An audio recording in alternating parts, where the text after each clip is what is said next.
Alors, c'est une question qui revient souvent. Mais, Jara, vous me rémunérez à 5%. Mais 5%, c'est petit. Et la réponse que je donne souvent, c'est petit par rapport à quoi?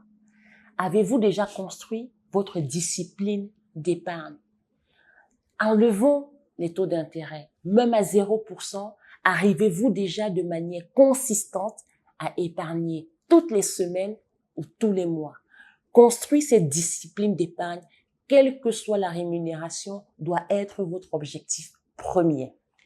10 000 francs d'économie par mois, au bout d'un an, vous donne 120 000 francs qui vous permet de réaliser déjà un projet. Combien d'entre nous avons cette discipline-là? C'est la première chose à laquelle vous devez aspirer. Ensuite, un taux de rémunération d'une épargne s'apprécie en fonction du risque que l'on prend sur son capital.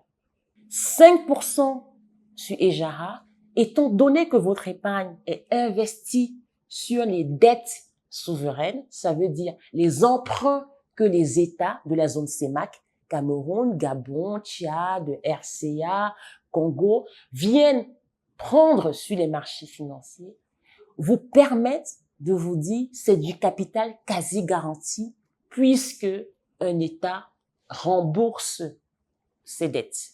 Et en zone CEMAC, nous avons la chance d'avoir aussi une garantie de la Banque centrale. Donc 5% avec un capital quasi garanti, c'est de l'argent gratuit facilement. Et je vais vous dire ce que ça veut dire. Et donc vous aurez votre discipline. Vous avez réussi en économisant 10 000 francs chaque mois à épargner 120 000 francs par an. À 5% de rémunération annuelle, vous gagnez 5 000 francs. Sans pour autant mettre en danger votre capital.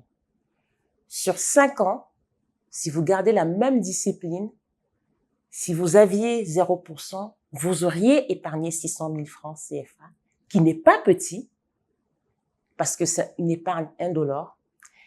Sur 5 ans, ça fait 700 000 francs à peu près, donc 100 000 francs de plus. Sur 10 ans, c'est la différence entre 1,2 million de francs CFA et presque 1,6 million de francs CFA. Donc 400 000 francs de plus. Le temps est votre meilleur ami dans l'épargne. Donc, prochainement, quand vous pensez épargne, pensez à temps, ne pensez pas à rendement. Le temps est votre ami.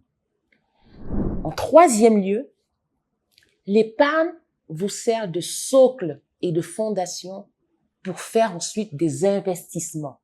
Nous investissons avec une partie de l'épargne que nous avons constituée.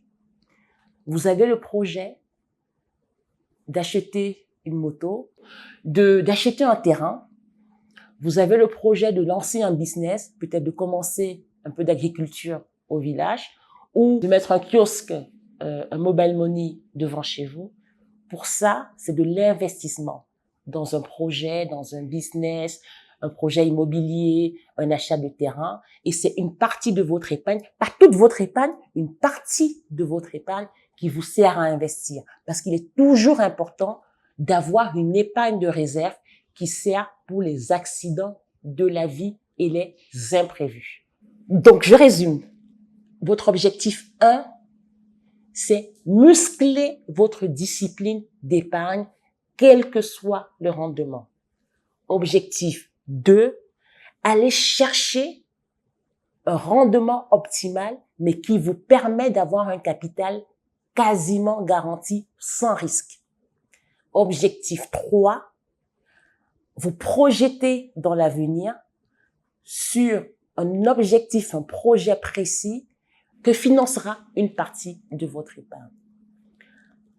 Ce sont les 3 étapes pour un avenir financier épanouissant, sans stress et pour beaucoup de succès pour vous.